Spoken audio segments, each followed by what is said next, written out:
walking alone in the streets.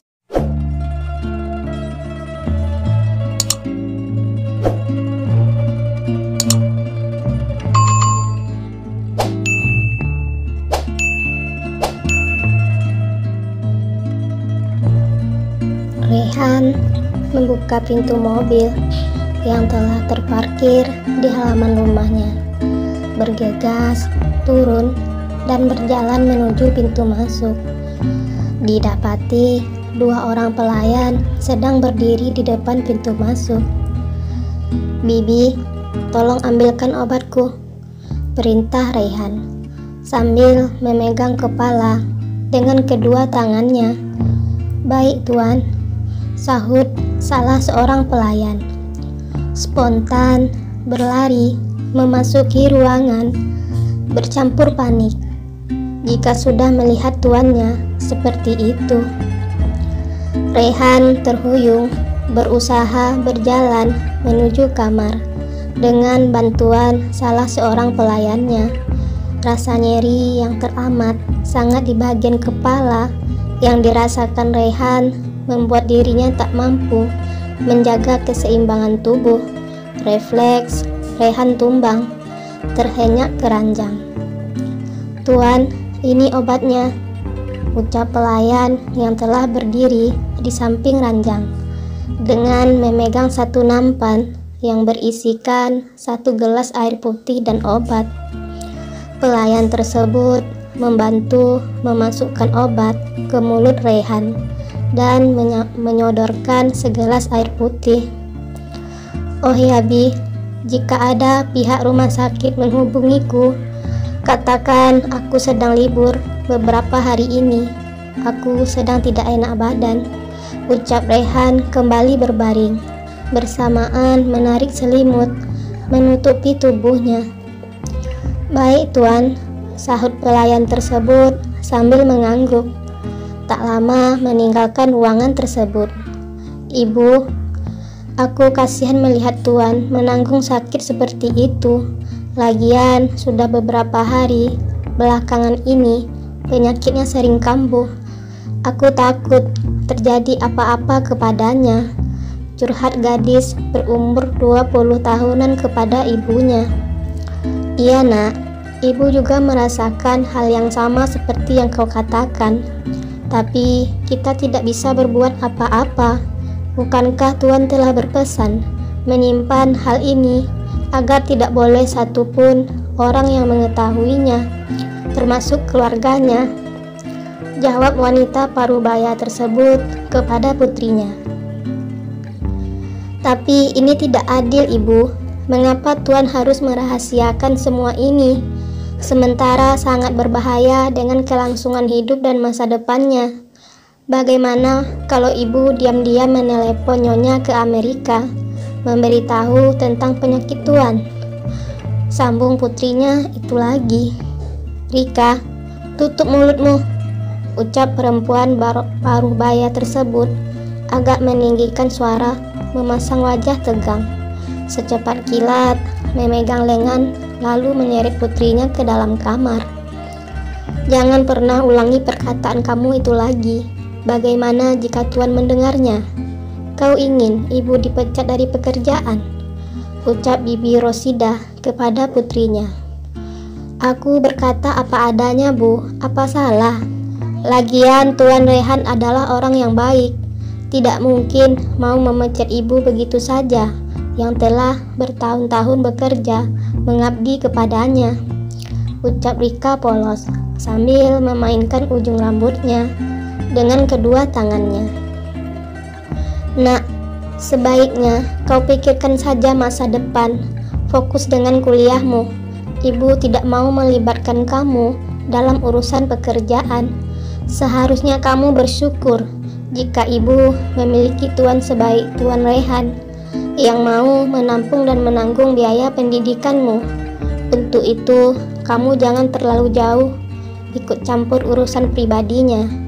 Jika kau ingin menghargai kebaikannya dan tidak ingin ibu kehilangan pekerjaan, jangan melakukan hal-hal yang tidak diinginkan Tuan Rehan," ucap Bibi Rosida kepada putrinya. bersamaan menghela nafas berat. "Maafkan Rika, Bu," sahut Rika menundukkan kepala, lalu memeluk tubuh ibunya. Bibi Rosidah kemudian membalas, "Sayang, siapa sih perempuan ini?" tanya Claudia kepada Rio, berbisik mendekatkan mulut ke telinga Rio, bersamaan memandang tajam ke arah Liana. Sementara tangan kiri Claudia masih bertengger di pundak Rio, dan sebelah kanan menghelus lembut rambut di kepala Rio. "Kalau kau ingin tahu, silahkan berkenalan sendiri," ucap Rio datar, bersamaan meneguk kencang air mineral yang terletak di meja. "Oh ya, baiklah," jawab Claudia, mengangkat alis dan menghampiri Liana. "Claudia," ucap Claudia mengarahkan telapak tangannya ke arah Liana dengan mimik senyum dipaksakan. "Liana," jawab Liana singkat. "Maaf mengganggu. Bolehkah aku bergabung bersama kalian?" ucap Claudia lagi. "Oh, silahkan," jawab Liana sungkan. Tak lama, Claudia menduduki kursi kosong yang terletak di sisi kiri Liana. "Pelayan, aku haus pesan anggur merah," ucap Claudia santai. "Baik, Nyonya," jawab pelayan singkat. Tak lama kemudian, pelayan restoran menyodorkan 1 botol anggur merah dan 2 gelas kaca. Aku senang bisa berkenalan dan bertemu denganmu di sini. Bagaimana kalau kita rayakan dengan meminum anggur ini?" ucap Claudia kepada Liana sambil menuangkan anggur ke dalam 2 gelas kaca. "Tapi, maafkan saya, tidak terbiasa meminum minuman seperti itu," jawab Liana kaku. "Hahaha," Claudia tertawa. "Ambillah, hanya sedikit saja, tidak akan membuatmu mabuk," ucap Claudia lagi, menyodorkan gelas kaca yang berisikan separuh anggur ke depan Liana. Dengan ragu-ragu, akhirnya Liana meraih gelas tersebut. Claudia telah menuangkan anggur keempat kali ke gelas minumannya, lalu meneguk kencang minuman tersebut. "Sayang, maafkan aku tidak menawarkan kamu minuman. Aku tahu kau tidak akan menyukai minuman ini," ucap Claudia, tersenyum menggoda ke arah Rio. Liana mencium aroma kuat yang berasal dari minuman tersebut, sehingga membuat perutnya terasa mual. Namun, Liana memaksakan diri. Hanya dengan 1 kali tegukan, berhasil membuat Liana ingin muntah. Secepat kilat, tangan lebar milik Rio menyambar minuman yang tersisa di gelas Liana, lalu meneguk kencang minuman tersebut sehingga ludes tak bersisa. Liana yang menyaksikan hanya tertegun, diam 1000 bahasa. Hahaha. Claudia kembali tertawa, bersamaan mendekati tubuh Rio. "Sayang, kau berbohong kepadaku. Bukankah kau bilang tidak suka anggur merah ini?" ucap Claudia masih memegang gelas anggur di tangan kirinya, dan tangan kanan menarik dasi Rio dengan manja. Tak lama terhuyung ke dada bidang Rio. "Kau mabuk berat, silahkan cepat pulang," ucap Rio meraih tubuh Claudia yang hampir tumbang. Claudia tidak sadarkan diri meracau kecil di sandaran dada Rio. "Kau, wanita ini, selalu menyusahkanku," bisik batin Rio. "Maafkan aku, Pak. Bolehkah aku pamit terlebih dahulu?" izin Liana kepada Rio, memahami situasi dan kondisi. "Silahkan, tetapi esok kau pastikan datang kerja tepat waktu, ucap Rio datar. Baik Pak, sahut Liana bersamaan bangkit dari duduknya, lalu berjalan menuju pintu keluar restoran tersebut. Pandangan Rio terfokus melihat punggung Liana yang berjalan, tak lama menghilang di kerumunan pengunjung restoran tersebut. Gila, bagaimana bisa dia meminum sisa minumanku? Dasar jorok, lelaki aneh, bisik batin Liana sambil memukul keningnya. Bersamaan berjalan keluar dari lokasi mall menuju halte bus yang tidak jauh dari mall. Tak lama di halte, bus yang ditunggu Liana datang. Tujuan kemana, Nona? Sapa sopir bus ramah. Oh, ke rumah sakit pusat, Pak, jawab Liana singkat. Baiklah, Nona, jawab sopir lagi. Liana sudah berulang kali mendial nomor kontak Raihan menggunakan telepon genggam yang baru saja dibelikan Rio, namun nihil, tidak aktif. Ray, aktifin dong nomor kamu. Jangan bikin aku gelisah begini, bisik Liana.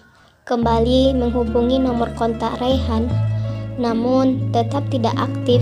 Liana menghela nafas berat, bersamaan memandang kosong ke sisi jalan yang ditumbuhi pohon hias. Barangkali kamu sedang sibuk melayani pasienmu, jadi tidak mau diganggu, hibur batin Liana.